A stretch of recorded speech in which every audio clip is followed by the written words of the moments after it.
wabarakatuh. Halo, perkenalkan nama saya Zaskia Dewi Fauzia dari kelompok 2. You're on the phone with your girlfriend, she's upset, she's going off about something that you said, but she doesn't get your humor like I do. I'm in my room, it's a Jangan lupa untuk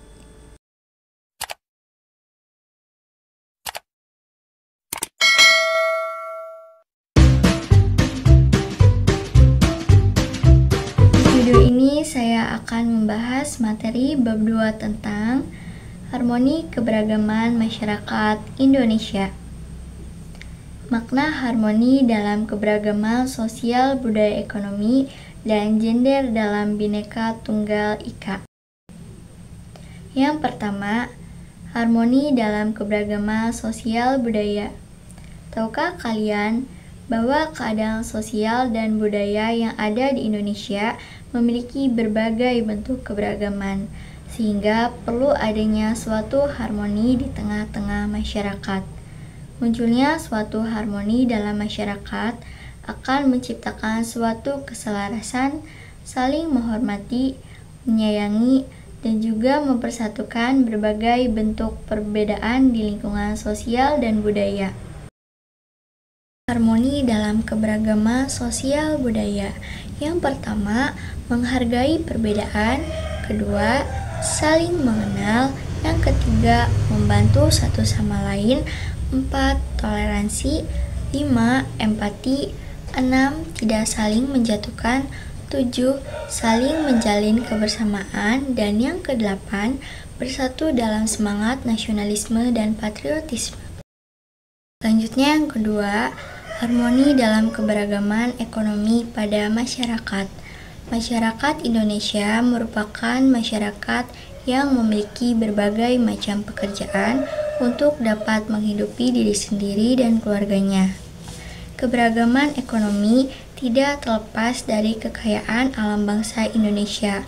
Faktor iklim, letak wilayah, dan topografi wilayah juga menciptakan keberagaman ekonomi seperti pertanian, perkebunan, perdagangan, perikanan, dan lain-lain. Contoh harmoni dalam keberagaman ekonomi pada masyarakat. Yang pertama, perdagangan antar pulau yang dilakukan di Indonesia karena perbedaan sumber daya alam. Yang kedua, para produsen dari daerah berbeda yang menyatukan sumber daya alam dan skill sumber daya manusia dari daerah masing-masing untuk menghasilkan produk yang lebih bermutu. Selanjutnya, ketiga, harmoni dalam keberagaman gender dalam masyarakat.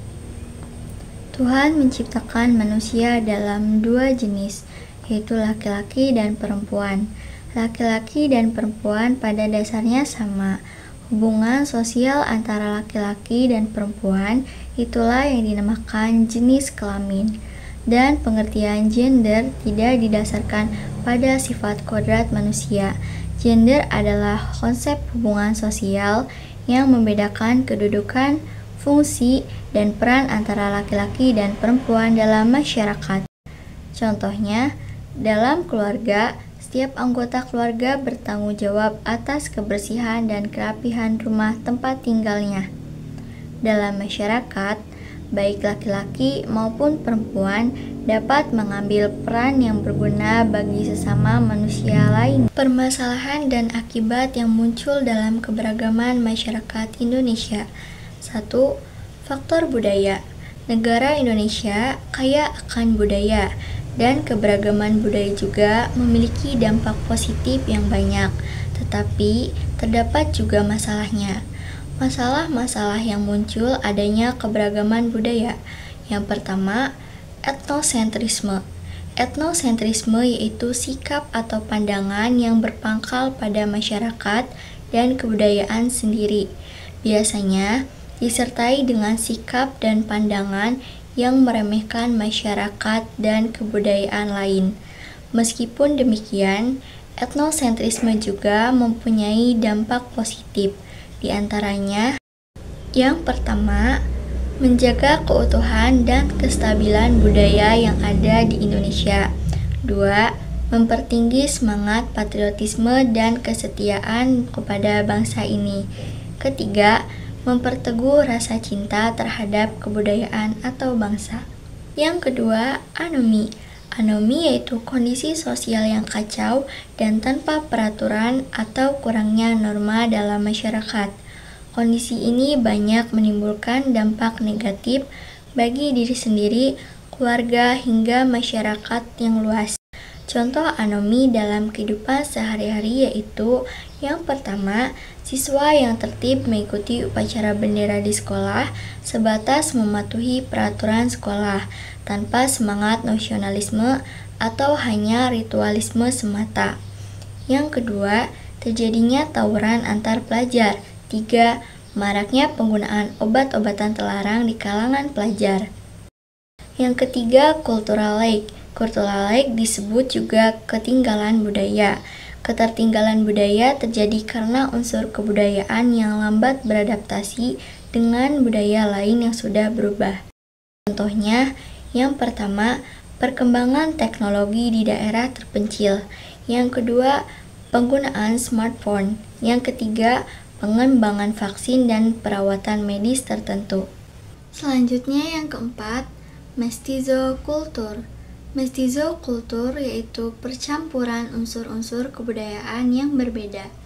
Contoh mestizokultur dalam bahasa, yaitu perpaduan bahasa-bahasa yang berbeda dalam satu wilayah.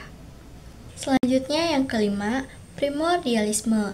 Primordialisme merupakan pandangan atau paham yang menunjukkan sikap berpegang teguh pada hal-hal yang sejak dari awal melekat pada diri individu atau seseorang, seperti suku bangsa, ras, agama. Contoh primordialisme itu 1. Membentuk partai politik berdasarkan agama, suku, atau ras. 2. Membentuk perkumpulan berdasarkan agama, suku, atau ras. 3. Memilih pasangan hidup berdasarkan suku. 4. Memilih makanan dari daerah asal. Yang kedua, perbedaan individu. Perbedaan individu merupakan perbedaan yang menyangkut perasaan, pendirian, pendapat, atau ide yang berkaitan dengan harga diri, kebanggaan, dan identitas seseorang. Perbedaan kebiasaan dan perasaan dapat menimbulkan kebencian dan amarah sebagai awal timbulnya konflik. Contohnya, ketika berlangsung pentas musik di lingkungan pemukiman, tentu perasaan setiap warga akan berbeda-beda. Ada yang merasa terganggu karena berisik, tetapi ada pula yang terhibur. Yang ketiga, perbedaan latar belakang kebudayaan. Kepribadian seorang dibentuk dalam lingkungan keluarga dan masyarakat. Tidak semua masyarakat memiliki nilai-nilai dan norma-norma sosial yang sama. Apa yang dianggap baik oleh suatu keluarga belum tentu sama dengan apa yang dianggap baik oleh masyarakat.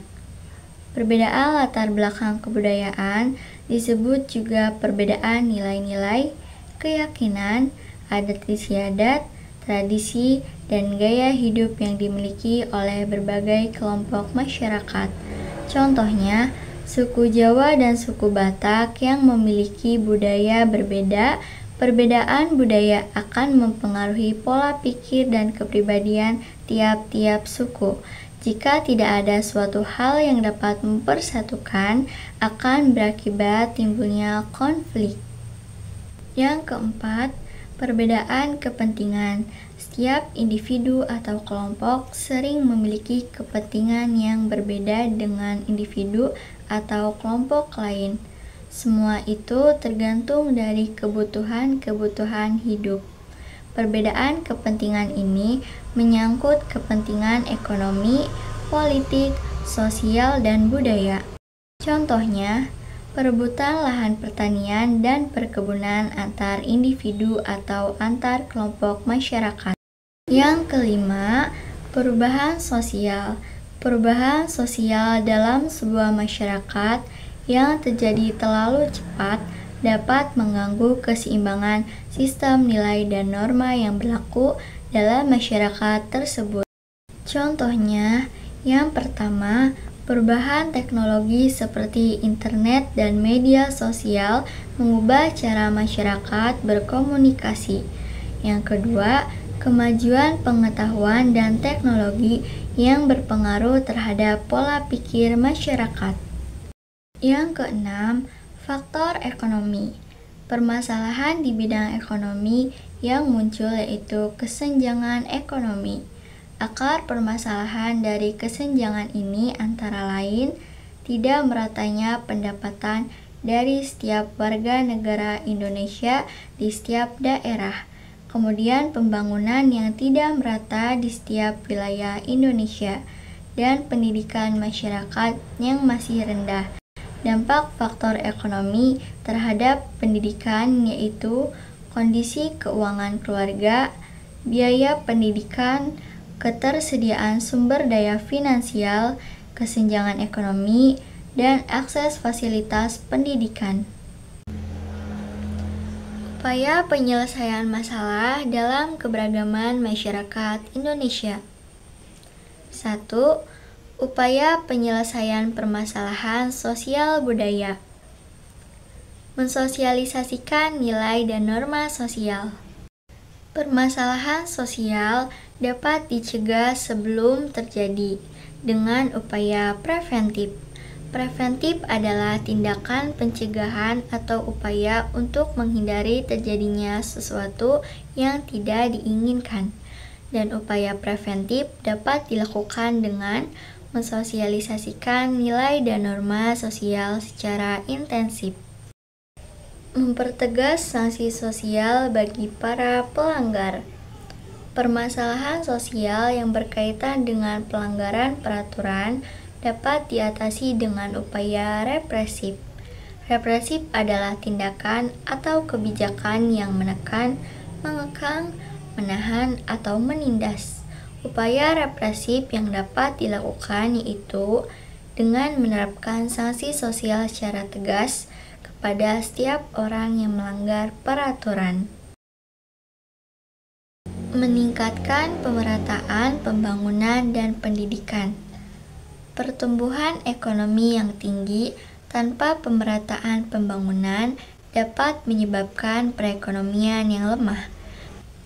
Pembangunan penting untuk meningkatkan pendapatan ekonomi per kapita, karena pembangunan ekonomi adalah proses yang bertujuan untuk meningkatkan pendapatan per kapita. Pemerataan pembangunan dan pendidikan dapat ditingkatkan dengan menyediakan peralatan pendidikan yang memadai, pembangunan sekolah, dan pengadaan dana BOS. 2. Upaya penyelesaian permasalahan ekonomi. Yang pertama, membuka lapangan kerja. Membuka lapangan kerja dan lebih banyak mengadakan padat karya bertujuan untuk mengurangi pengangguran. Yang kedua, menghilangkan sifat konsumtif. Sifat konsumtif adalah gaya hidup yang gemar membelanjakan uang tanpa mempertimbangkan secara matang. Menghilangkan sifat konsumtif dengan lebih bersikap hemat terhadap sumber daya alam yang belum ditemukan penggantinya. Dengan begitu, peningkatan kebutuhan dan sumber daya alam mampu berjalan dengan seimbang. Yang ketiga, menetapkan upah minimum yang layak. Hal ini bertujuan agar kesejahteraan minimum masyarakat dapat tercapai. Yang keempat, membuka pelatihan kerja. Pemerintah harus lebih banyak membuka pelatihan on the job training. On the job training yaitu metode pelatihan kerja yang dilakukan langsung di tempat kerja. Kegiatan tersebut sebagai pelatihan untuk mendapatkan pekerjaan. Yang kelima, meratakan pembangunan infrastruktur. Hal ini bertujuan menciptakan pemerataan di seluruh wilayah Indonesia. Selanjutnya ketiga, upaya penyelesaian permasalahan gender. 1. Membagi peran manusia sesuai dengan kemampuan pribadinya. 2. Menghilangkan pembagian tugas dan wewenang berdasarkan jenis kelamin untuk mewujudkan hubungan pembagian kerja berwawasan gender. Yang ketiga, meningkatkan kedudukan dan peranan perempuan dalam kehidupan berbangsa dan bernegara. Yang keempat, meningkatkan kualitas peran dan kemandirian organisasi perempuan dalam rangka melanjutkan usaha pemberdayaan perempuan serta kesejahteraan keluarga dan masyarakat. Sekian video pembahasan materi tentang bab 2 dari saya. Semoga yang saya sampaikan dapat dimengerti dan dipahami. Mohon maaf bila ada kesalahan dalam pengucapan ataupun terlalu cepat dalam menyampaikan. Saya tutup video presentasi kali ini. Wassalamualaikum warahmatullahi wabarakatuh. Sampai jumpa di video selanjutnya.